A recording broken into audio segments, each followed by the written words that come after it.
उत्तर प्रदेश विधानसभा चुनाव 2022 के परिणामों पर सबकी नज़र है। एग्जिट पोल में से अधिकांश के नतीजे भारतीय जनता पार्टी की पूर्ण बहुमत के साथ सरकार बनने की बात कर रहे हैं। अर्थात बुलडोजर बाबा की वापसी फिर हो रही है।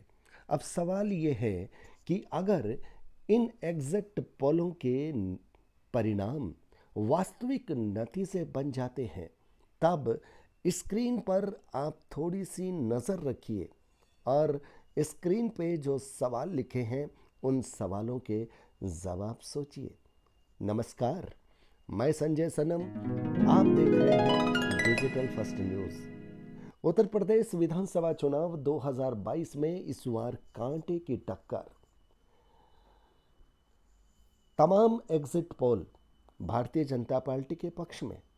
सोशल मीडिया के कुछ एग्जिट पोल अखिलेश जयंत गठबंधन सरकार के पक्ष में। अब सवाल ये होता है कि अगर भारतीय जनता पार्टी की वापसी हो जाती है, बुलडोजर बाबा की वापसी अगर हो जाती है, तब फिर भगवा रंग की होली आ रही है।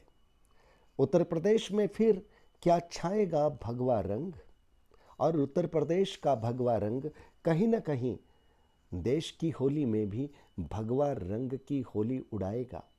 और दूसरी सबसे बात, बुलडोजर बाबा का बुलडोजर कब से शुरू हो जाएगा?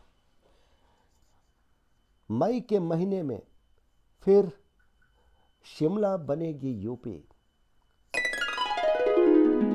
स्क्रीन पर एक फोटो बड़बोले नेताओं की पहचानिए।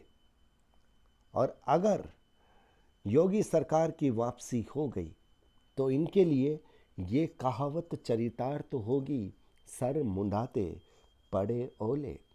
और सबसे बाद में एक कद्दावर शायर की फोटो, मुनव्वर राना साहिब, जिन्होंने कहा था अब की बार अगर योगी जीत गए तो उत्तर प्रदेश छोड़ दूंगा। अगर योगी सरकार की वापसी हो गई तो क्या शायर साहब अपनी जुबान पे कायम रहेंगे? क्या उत्तर प्रदेश वास्तव में छोड़ देंगे? चुनाव परिणाम का इंतज़ार सबको है। चुनाव परिणामों में गोवा भी है, पंजाब भी है, मणिपुर भी है, लेकिन सबकी नज़र उत्तर प्रदेश पर है, क्योंकि उत्तर प्रदेश के चुनाव परिणाम कहीं ना कहीं या तो विपक्षियों को खामोश कर देंगे या फिर उनको रणनीति बनाने के लिए तैयार कर देंगे। तेलंगाना के मुख्यमंत्री, पश्चिम बंगाल की मुख्यमंत्री तैयार बैठी हैं। और अगर पंजाब में अरविंद केजरीवाल आप पार्टी की सरकार आ गई तो फिर विपक्ष का एक प्रमुख चेहरा अरविंद केजरीवाल भी बन सकते हैं। लेकिन इन सबके बीच में अगर उत्तर प्रदेश में योगी सरकार की वापसी हो गई, पूर्ण बहुमत के साथ भारतीय जनता पार्टी की वापसी हो गई, तो विपक्ष की होली फीकी पड़ जाएगी। भगवा रंग की होली पूरे देश में आ जाएगी। और फिर अखिलेश जी, जयंत जी और किसान नेता राकेश टिकैत सहित कई पत्रकार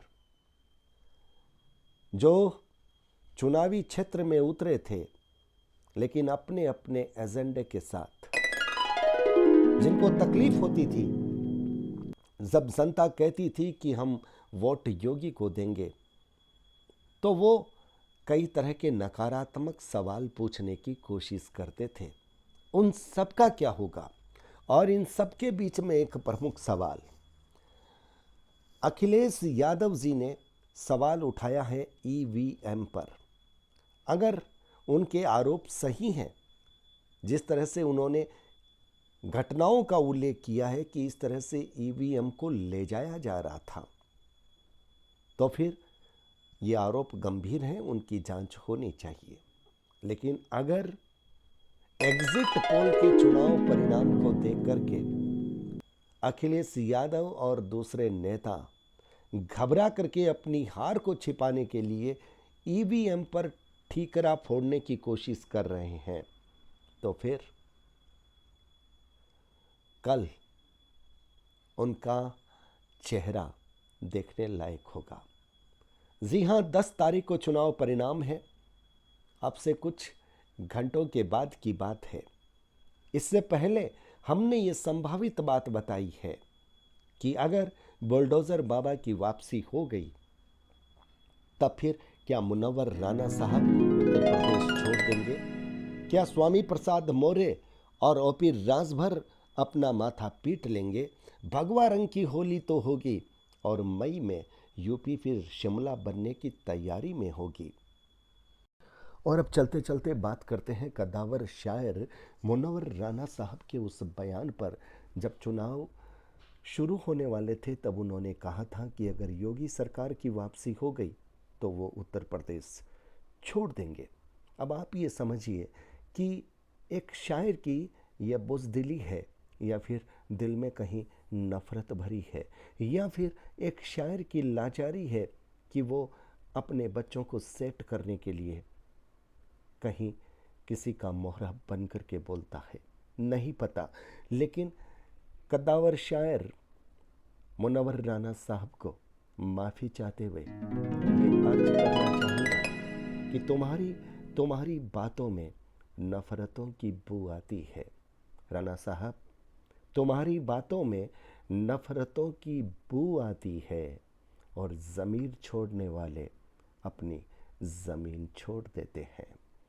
माफ़ कीजिएगा राणा साहब, लेकिन ये बात आप पर सही उतरती है। तो व्यूअर्स, वीडियो को लाइक, शेयर, चैनल को सब्सक्राइब करना मत भूलिएगा, बेल बटन को दबा दीजिएगा।